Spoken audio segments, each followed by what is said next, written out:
So welcome, everybody. My name is Ilan Berman. I'm the Senior Vice President of the American Foreign Policy Council based in Washington, D.C. I oversee all of our institutional analysis, including our portfolio, both public diplomacy and the greater Middle East. And it's always a pleasure to be able to combine the folios, combine the areas of practice, and really begin to discuss in a meaningful way the war of ideas that's taking place in the Islamic world, and how different currents, and in the case of what we're going to talk about today, different technology are beginning to impact it. This is a periodic webinar. We do these roughly every quarter. They're an adjunct to our annual conference series called the Early Dialogue, which is an in-person event in Washington, D.C. If you are watching this live with us today on Thursday, August 8th, then you are on the listserv that will receive invitations. If you are watching this video, feel free to go online to our website, www.afpc.org, in order to learn more. But off our webinar, I'm delighted to talk about a topic that I think is a very fast mover in the extremism and counter-extremism space, but it's also one that hasn't been talked a lot. In fact, there's actually not that much common understanding of how high technology, how advanced technology is charging and turbocharging extremist messaging, but also how it can be harnessed to do the opposite, how it can be harnessed to help law enforcement, to help the US government and other governments, allied governments around the world that are trying to fight this war of ideas. So as a preview of coming attractions, and something that we hope to tackle in this year's or next year's Early Dialogue, I'm delighted to be able to invite two of my friends, two of the world's foremost experts on extremism, counter-extremism, but also on that intersection with high technology. And Colin Clarke is a senior research fellow at the Soufan Center and director of research at the Soufan Group, where his research focuses on domestic and transnational terrorism, international security, and geopolitics. Before he joined Soufan, Colin was a professor at Carnegie Mellon University and a senior political scientist at the RAND Corporation, where he spent a decade researching terrorism, insurgency, and criminal networks. Priyank Mathur is founder and CEO of Mythos Labs, a social enterprise that uses technology and media to combat myths and disinformation, as well as violent extremism and gender inequality. Mythos has been operating since 2017. Before that, he served as a policy analyst and an intelligence officer in the Office of the Secretary at the U.S. Department of Homeland Security, where he co-authored the department's international CVE strategy and advised the White House and senior leadership on terrorist threats relating to emerging technologies. So I can't think of a better panel to begin our discussion. I think one of the things that we're going to do is I want this to be a guided conversation. I also want the people who are on the call, who are on the webinar, to be able to chime in and ask their questions. So the way I'd like to construct this is I'd like to ask a couple of rounds of framing questions of both Colin and of Priyank to talk about not just about the topic broadly, but also about a policy paper that they recently co-authored dealing with this issue and trying to popularize this issue for policymakers, and then broaden out the broaden out the conversation and expand it to include other topics, including things like disinformation. So if you're live on the webinar, you have a chat function that's been disabled, but you do have a Q&A function, which you can input your questions into. As the webinar goes on, we will curate them on our end, and we'll ask them. We reserve the right to try to combine them. We reserve the right to make sure the trains run on time, because we're going to end at 11 a.m. Eastern time. But to the extent that we can, we're going to try to satisfy everybody. So without further ado, let me have Colin kick this off. And Colin, as always, it's great to see you. And I want to sort of just ask you a basic framing question, because I think it's, as I said, I think it's something that artificial intelligence and the intersection with extremism is something that's talked about, not nearly enough, frankly, but it's something that's talked about with increasing frequency. But there's a lack of common understanding about artificial intelligence generally. And so explain to us what we're seeing in the context of development and how this is relevant for the counter-extremism space in particular.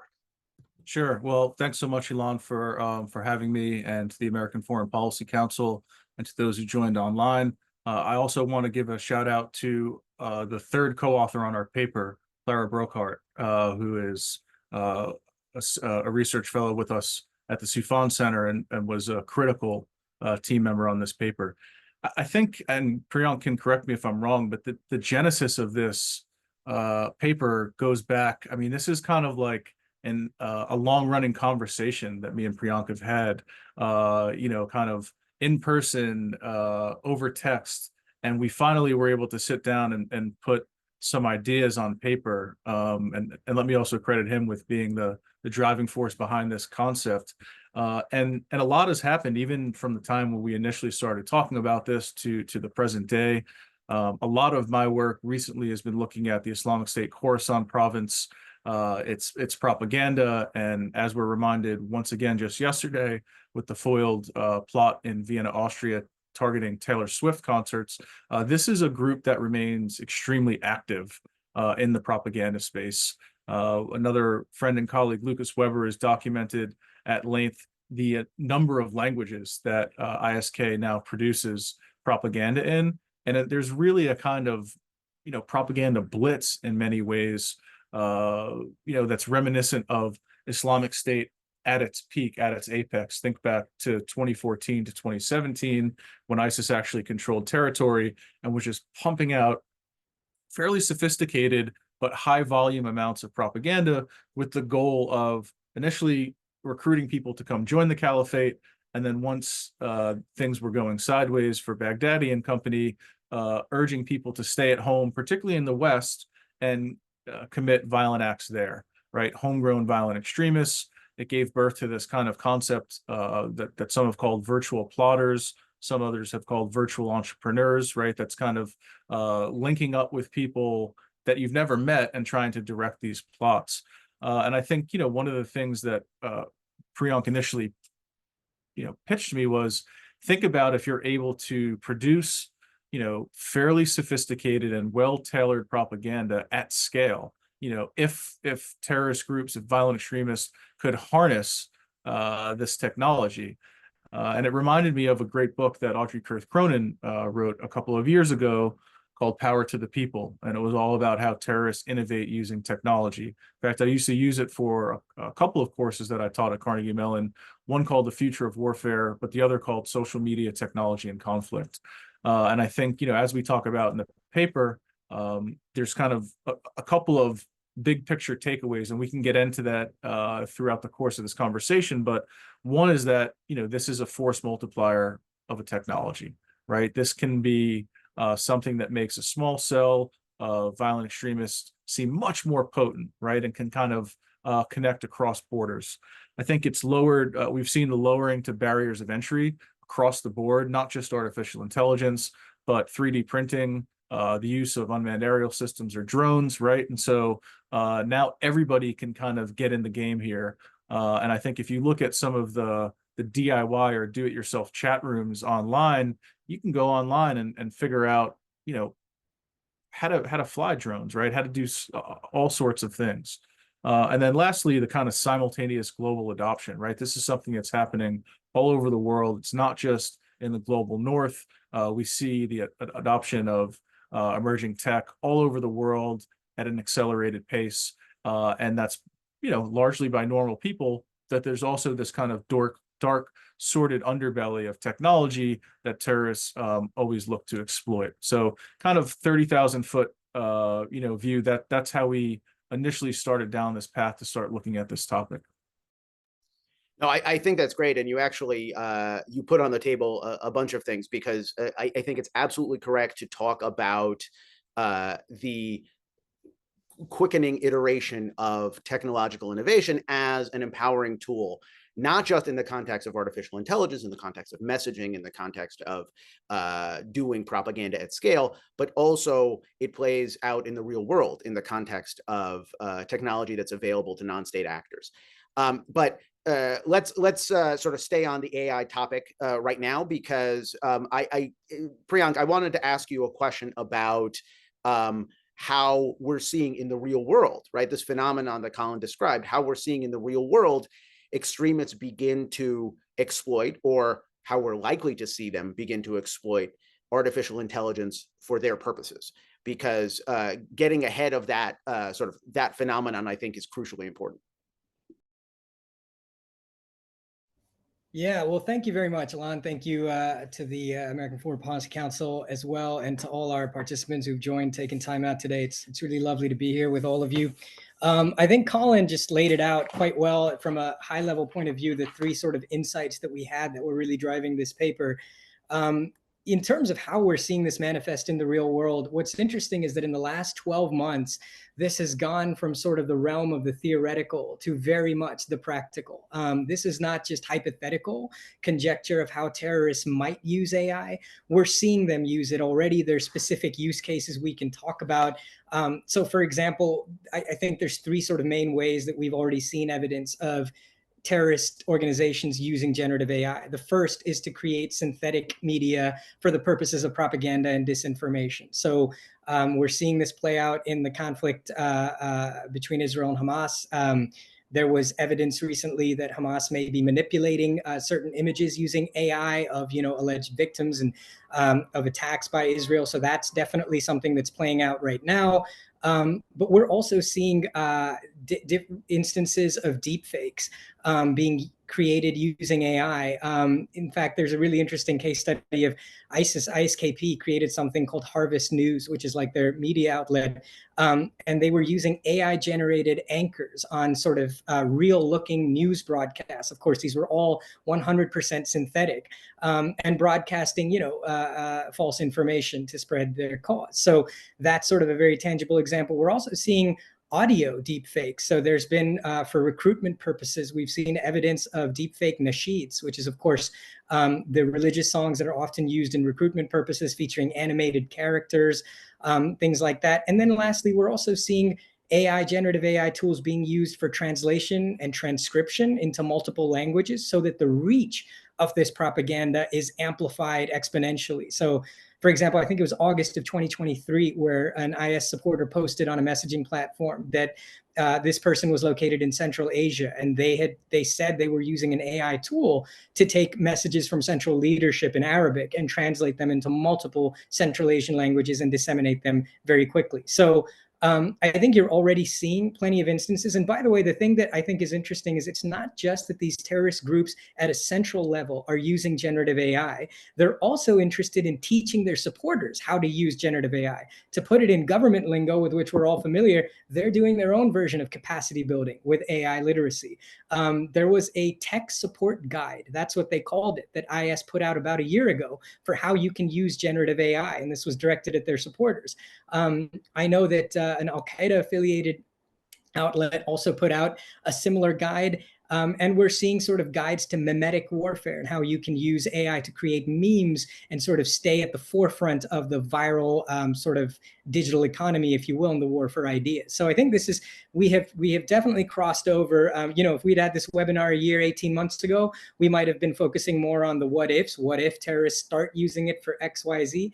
We're already seeing use cases that have been documented and proven. No, I think that's great. And something I want to drill into in a few minutes is the sort of the degree to which governments are keeping pace with this technology, and governments are actually recognizing this technology. Because at least in my experience, this is very much, at least for the moment, uncontested informational space for the extremists, for the fast movers in the system. And so I want to end up at a conversation about how we can sort of fix that and how we can, sort of get a little bit better at pushing back. But before I do, I wanted to, I will, for those of you that are live in on the webinar, if you can see the chat, I'm throwing up the link to the policy paper. Oh, that is not enabled. Never mind. What I will tell you is, that if you go to ICCT.nl, that's the Institute for Counterterrorism in the Netherlands. The paper is called The Radicalization and Counter-Radicalization Potential of Artificial Intelligence from May 2024. And it's well worth a read. And it's well worth a read both because it highlights things that both Colin and Priyank talked about, but it also has some pretty interesting, as Priyank began to allude to, some pretty interesting real world examples of how AI is accelerating processes that, frankly, we were having a little bit of trouble dealing with even before the advent of high technology. So for both of you, talk a little bit about that. In particular, I'm referring to what you guys call the ELIZA effect in the paper, because I think that's a really great example of how advances in high technology are being harnessed by nefarious actors. So Colin, start with you. Well, look, I think Priyank, should lead off here, and then maybe I'll back clean up, because this is, an area that he's really truly a deep expert in. And then I've got some other thoughts that are related to this piece. Okay, perfect. Thanks, Colin. Yeah, I mean, the ELIZA effect is the tendency to ascribe human characteristics to machines. And it's named after one of the first chatbots ever invented by scientists at MIT in 1966. They had named it ELIZA. And what they found is that when they were calling people in to play around with this chatbot, and bear in mind, this is like an ancestor of ChatGPT, it was not nearly as sophisticated. But even then, when people spent a few hours playing around with this chatbot, what the scientists noted, to their surprise, was that people started referring to the chatbot as though it were a person. They started saying things like, oh, I think ELIZA got upset when I said X, or I think ELIZA will like me more if I do Y. And so what does this have to do with terrorism and radicalization? Well, exactly as you said, Ilan, this is going to be, in my opinion, and I think Colin and I's opinion, this is going to be one of the main accelerants, or has the potential to be a big accelerant of radicalization. There's already actually a case about this that somehow went a little bit under the radar, but I think needs to be talked about more. On Christmas morning in 2021, there was a young man, 19 years old, in England. His name was Jaswant Chale, British national, walked up to Buckingham Palace armed with a crossbow, trying to assassinate the Queen of England. Now, of course, he was arrested. When investigators were going through his phone, they noticed he had exchanged over 5,000 text messages with a contact named Sarai, and it appeared that this young man and Sarai were in some sort of romantic relationship. He would say things to her like, oh, I will you still love me in 20 years? She'd say, of course I will. 5,000 text messages in a few weeks. So they were obviously talking a lot. And he had even confided to Sarai saying, I plan on killing the Queen of England. Here's my reasons. And to which Sarai replied, oh, that's wonderful. That's so brave of you. I have every faith in you. I think you'll do great, et cetera, et cetera. So the police were thinking, oh, gosh, who is this Sarai? Is it some sort of mastermind of some local cell? Do we need to? And they found out that Sarai was actually not a mastermind of a local cell. In fact, Sarai wasn't a human at all. It was a chatbot. And this is Christmas 2021, 3 years ago. So you'll remember how much more rudimentary chatbot technology was back then compared to what it is now. This was a chatbot designed not by a terrorist organization, but by a well-meaning company that was trying to provide what is now colloquially known as AI companions, or sometimes even AI girlfriends. This may sound kind of out there, but if you start talking to high schoolers and middle schoolers right now, you'll see this is more common than a lot of people think. A lot of young people see nothing weird about having an AI friend. And I think that's only going to increase as AI technology and chatbots get more and more human-like, sophisticated.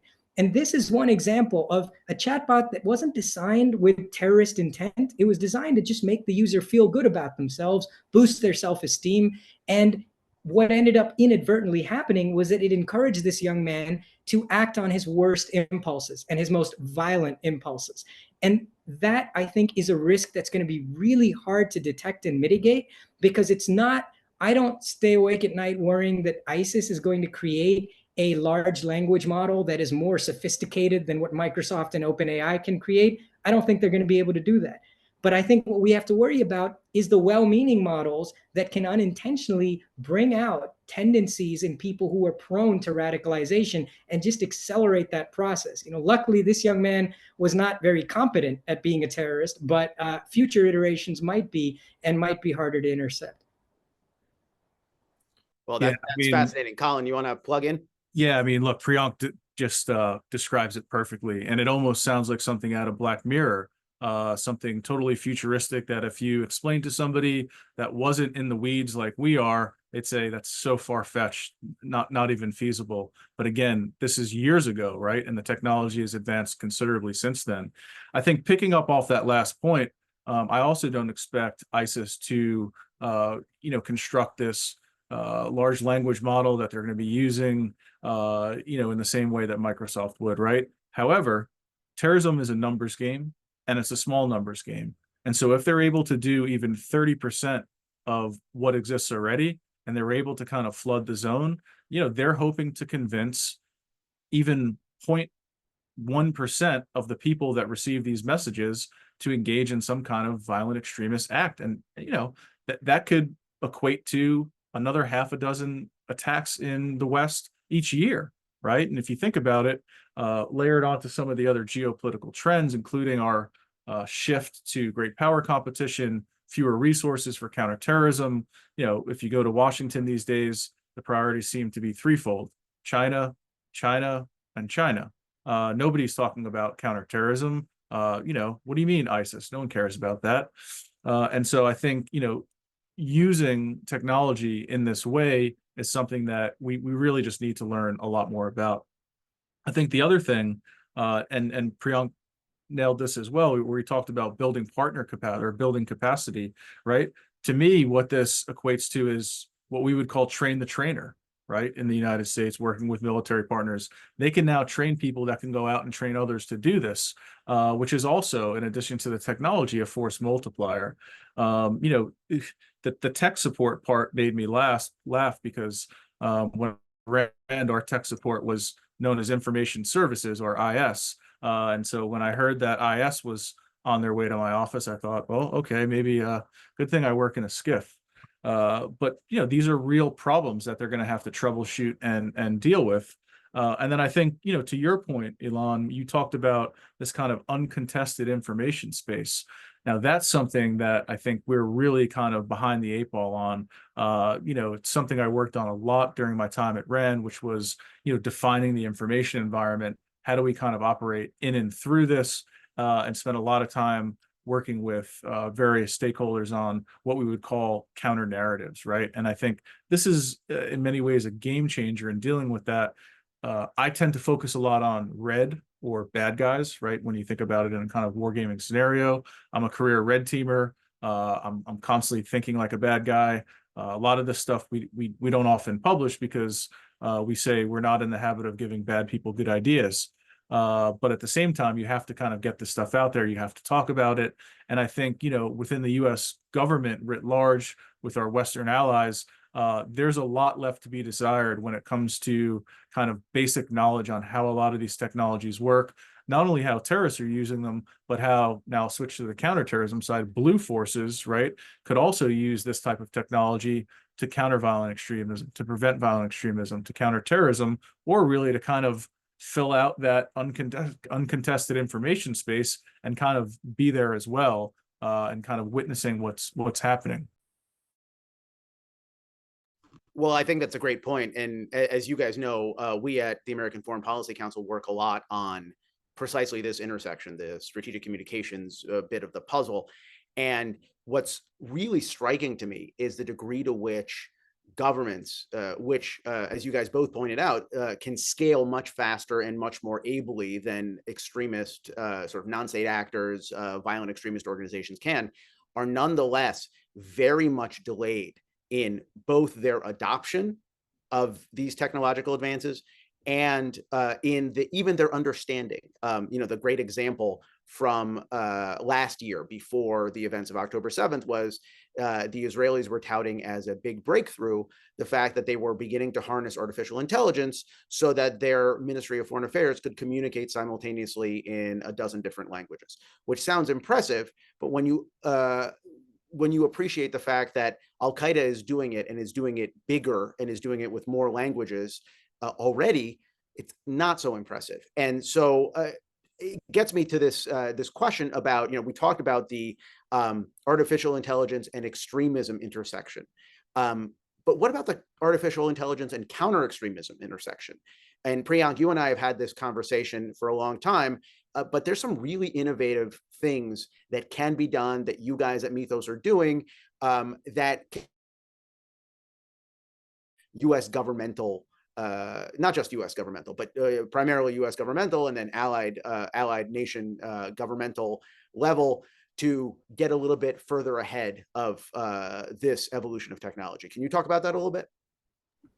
Sure. Yeah.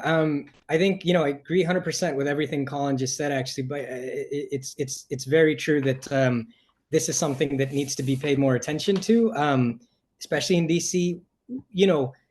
I'm very interested in that half of the conversation. There's a lot of, I think, warranted skepticism of, oh, what if the bad guys start using this?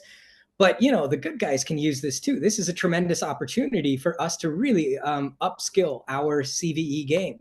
And one of the ways we can do that, I'm glad Colin touched on counter narratives and the importance of that. This is a place where I think, the counterterrorism and countering violent extremism community has kind of hit a wall in recent years where we've not, I think there's been a lot of struggle associated with how do you come up with a counter narrative, a message that will really resonate with vulnerable individuals? And then how do you measure the efficacy of that? And one of the biggest questions that we always face, because this is something we at Mythos Labs have been doing for the better part of a decade, is coming up with counter narratives. But one of the, the things that's always puts a little bit of a lump in my throat before we are about to release a counter narrative in a theater live is, what if this backfires, right? There's really no way to know for sure. I mean, all the focus groups in the world would just be regular people pretending, well, if I was an extremist, I guess I would take offense to this or I wouldn't. So there's never really been a very accurate way to do that. However, one of the things that is possible, and we're already doing, as you alluded to at Mythos Labs, is creating simulations of individuals who are already radicalized with a particular ideology. An AI simulation, you can think of it like a bot that simulates a person who's been radicalized by, let's say, IS or by Al-Qaeda or any group that you want. And then the purpose of creating that bot, of course, in a closed system, is that you could then test out different counter narratives and see how they react to those, and thereby judge which counter narratives are least likely to cause blowback or damage in the field. So it's one extra, and in my opinion, very much needed layer of testing that you can do in a hyper-realistic environment before deploying counter narratives, so that you can, adhere to that all-important principle in countering violent extremism of do no harm and minimize the chance of your counter narratives or your intervention actually doing harm. And when I say this, especially to government officials, the first question always is, oh my gosh, but if you're creating a virtual terrorist or an AI chatbot, isn't there a danger of that thing being unleashed into the wild? And I think this is where we're all still kind of new to AI and figuring out how this works. And this kind of question has a very simple answer, which is that really there's no way that something you create in a closed model could leak out. I mean, yes, if somebody, there's always a little bit of a risk of people being inspired or taking inspiration, but people forget that artificial intelligence and machine learning is not an internet-based technology. You don't technically need the internet to create a large language model. The only reason that companies like OpenAI use the internet to develop something like ChatGPT is because they needed large amounts of training data. And so they just scraped the entire internet. And you use the internet to disseminate the model. If you want to make it a publicly available chatbot, the easiest way is to put it on the internet. But AI is no more an open internet technology than drones are an internet technology. I mean, you need the internet for missile-guided bombs as well, but that doesn't mean they're an internet technology. So I think it's important to make that distinction that not everything you do with AI is going to just somehow leak onto the web. There are ways to keep this in a closed, secure system. It requires building models. It requires a lot of time. It took us over a year to come up with the training data, to build these models, to test them, to iterate them. But once you do, it's kind of worth the effort because it's all private and confidential. And I do think that you can use these chatbots, for testing counter messaging. You can also use these chatbots for rehabilitation support, which is another kind of chatbot we're developing for foreign fighters who are coming back. You can use this for mental health and support, for resources. You can use generative AI capabilities for all sorts of services related to countering violent extremism. So I would love if policymakers started putting sort of more effort, time, resources into that side of the conversation, because the other half is already doing it. So we don't want to be left behind and exaggerate this information or this skills asymmetry any more than it already is.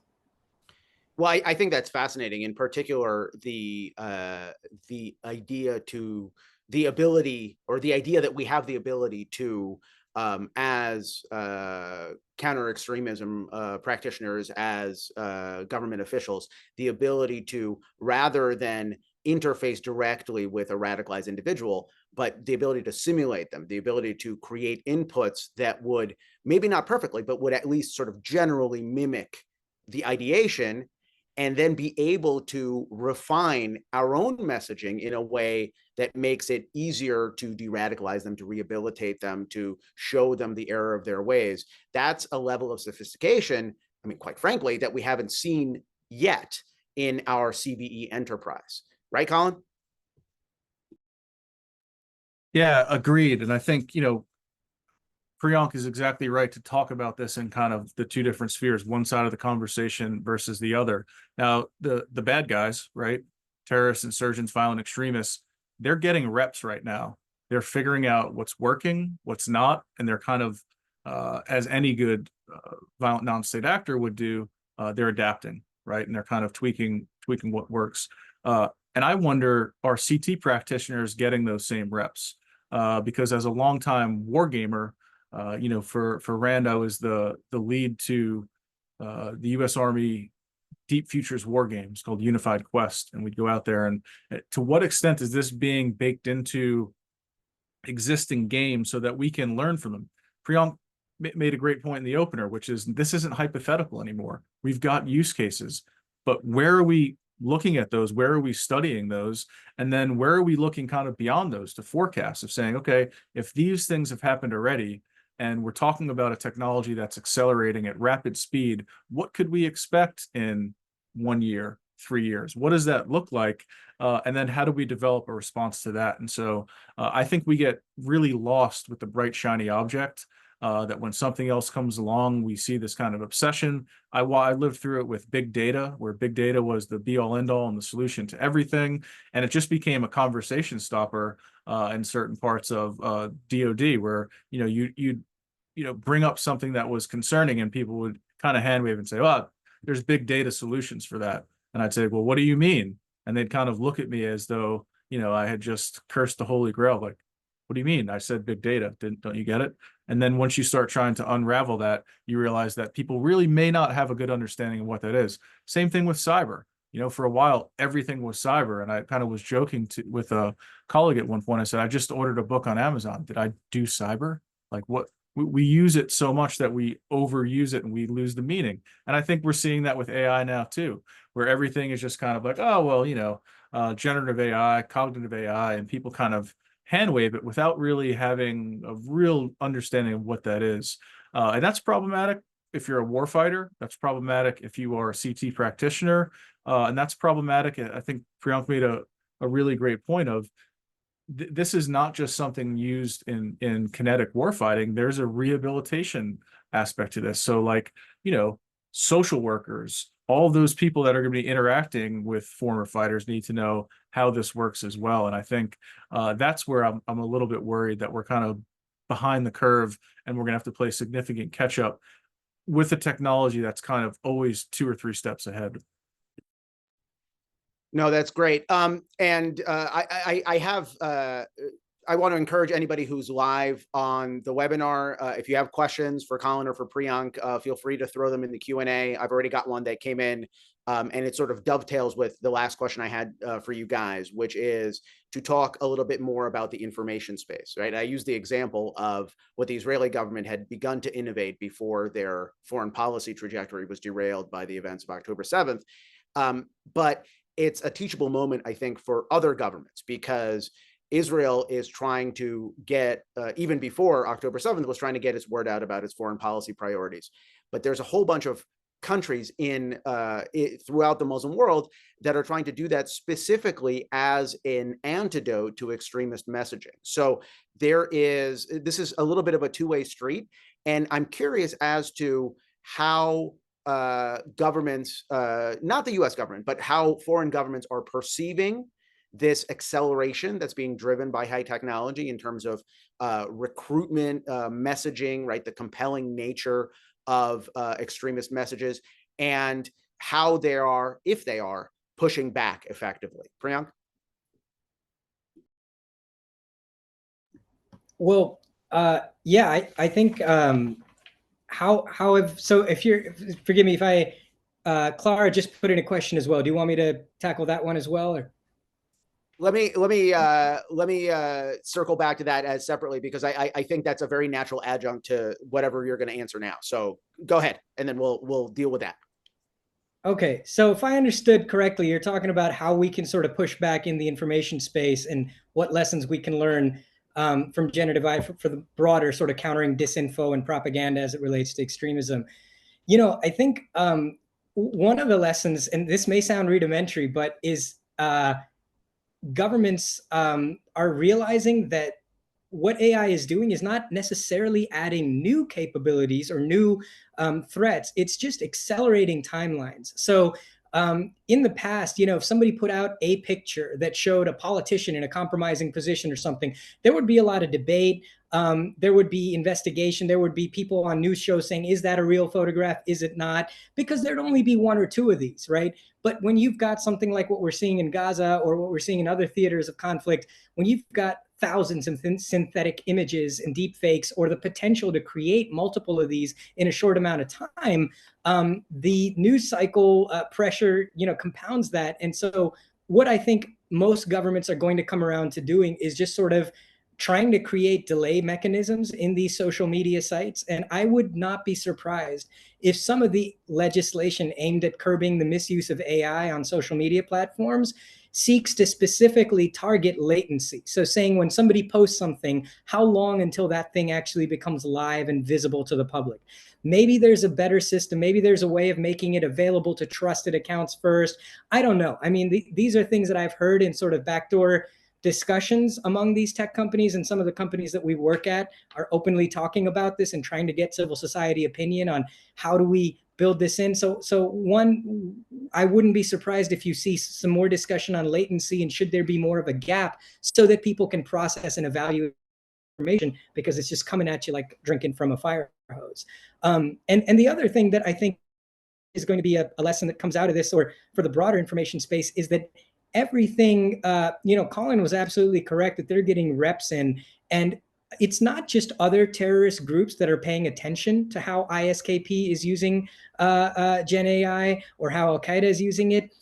It's also governments. It's also rogue state actors that are looking at this and, you know, in a sense, that have way more capabilities and resources at their disposal that could deploy entire army units. We've already seen reporting on, you know, Russia's use of synthetic material to propagate disinformation.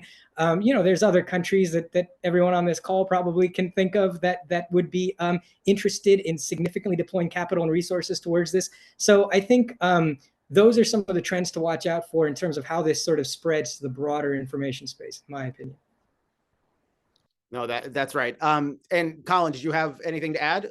We have questions in the chat also. Yeah, I mean, look, I think Priyank is right that, you know, we're in a space now where anytime you see an image, there's reason to doubt, you know, its authenticity, right? And that you can use off-the-shelf tools to make any image you want, really. I mean, I saw this image the other day of a U.S. presidential candidate sitting in his car with a dead bear cub, and I was like, surely that's not real, you know, somebody made this up. But in that case, it ended up being real, so it was a bit bizarre. But, you know, you can make these kind of things quite easily.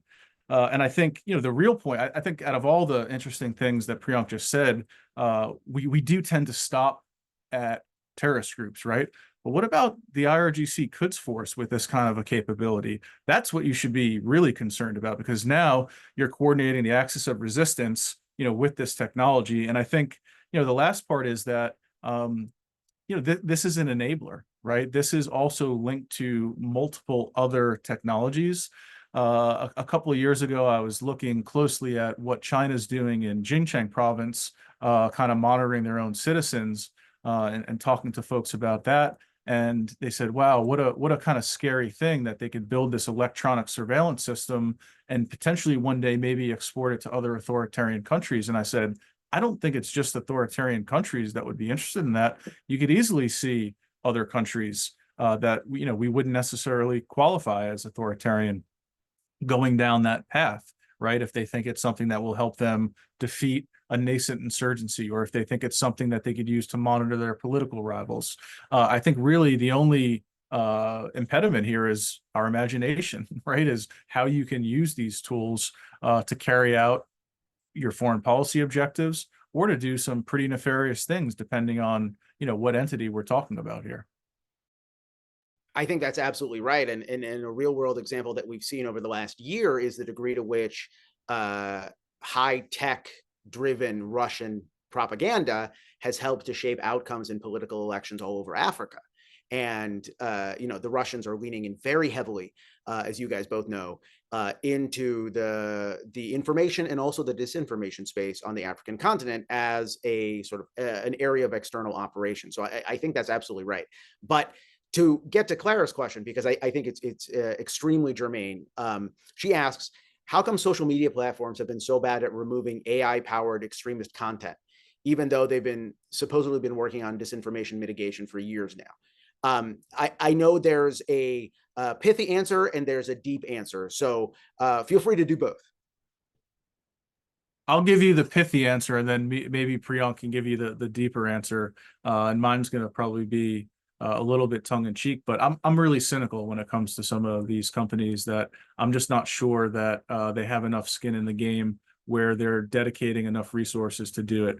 And I have colleagues that I agree with on many things that will push back on this and say, no, they're really genuinely trying. This is a hard problem set, but it's one of those things where I think oftentimes when something quote unquote new comes along, right, generative AI used by violent non-state actors, we tend to throw the baby out with the bathwater, where everything we've done prior goes to the side and we start from scratch. And I don't really understand that. I mean, I think there's a growing corpus of best practices and lessons learned from other fights we've fought in this space. I mean, go back to the early days of AQ, go back to the kind of heyday of the Islamic State. A lot of this stuff is old wine in new bottles, but I just don't see maybe. I think it's less about capability and more about will. But again, I'm very cynical on this, so maybe there's a kind of deeper understanding, and maybe I'm missing something that Priyank can bring to light. No, I feel like we should have had a shot of whiskey for this question, because I'm equally cynical. And I'll drink to that. I mean, not supposed to say that, but no, I agree with that. Definitely, they're under-resourced. I also think that they're in a, Clara, it's an excellent question about AI-generated disinformation specifically puts them in a bind, because on the one hand, these companies have invested their future in AI, right? Like, if you see a recent video, I think Mark Zuckerberg sat down with Emily Chang from CNBC. This is just a couple of weeks ago, and he was talking about how he sees, Facebook's mission now, or Meta's mission, to sort of bring AI to every creator. He's saying that, you can create more content on Facebook and on WhatsApp and on Instagram using AI. We want everybody to do that. So on the one hand, from a business point of view, they have to talk about how amazing AI is.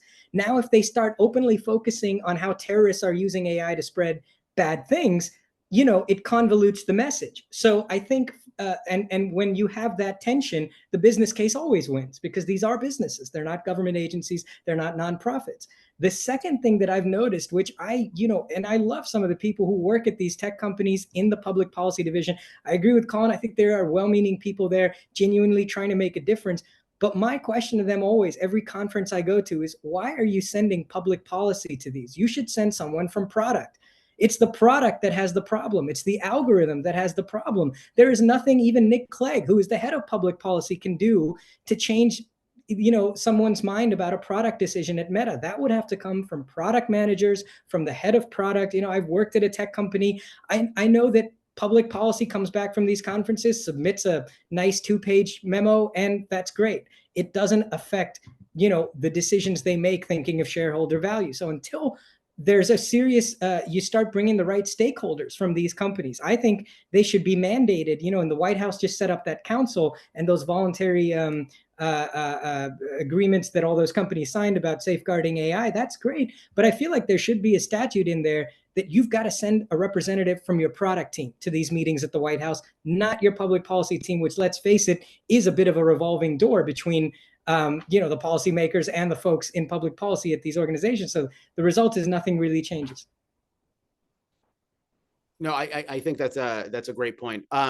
So let me ask what is, depending on how long your answers are, right, what is going to be our last question probably, and circle back to something that you guys both alluded to, in the sense of how AI is, if not turbocharging, at least making recruitment more effective. And this is really a demographic question, because I'm curious, are we seeing that young people, that teenagers, that the people who are as Priyank talked about, sort of the greatest consumers of this sort of information, are they at higher risk for recruitment due to AI? Are you seeing, in other words, an uptick in the efficacy of extremist recruiting as a result of the fact that the extremists have these new tools to work with? I'll give you a fairly short and also very unsatisfactory answer. And I think we just don't know yet. I think, to actually properly come to that conclusion, we'd have to conduct an actual formal study, collect data, really look at this. Anecdotally, I think the answer is yes. Actually, Clara and I are working on something for the Soufan Center, an intel brief, which is a product we put out Monday through Friday, looking at the role of TikTok in radicalization. Particularly, we've seen a lot of plots in Europe this year. Thankfully, they've been disrupted, but the age of the individuals involved has been incredibly young, right? And that's not completely unique. If you go back to some of the kind of far-right things that we saw in the UK, in particular the past few years, we saw really young ages. We're now seeing this with ISKP. The youngest person as young as 13 years old, but mostly teenagers involved in a lot of these plots, many of them radicalizing through TikTok, these so-called, what one of my friends calls hipster influencers, right? Which are these kind of picture like Anwar al-Awlaki, but like really cool. And I know he was charismatic in many ways, right? And IS and AQ have had these individuals over the years, but they're kind of free agents. They're unaffiliated. They're getting people radicalized, and then these people are then going and picking and choosing where they want to end up.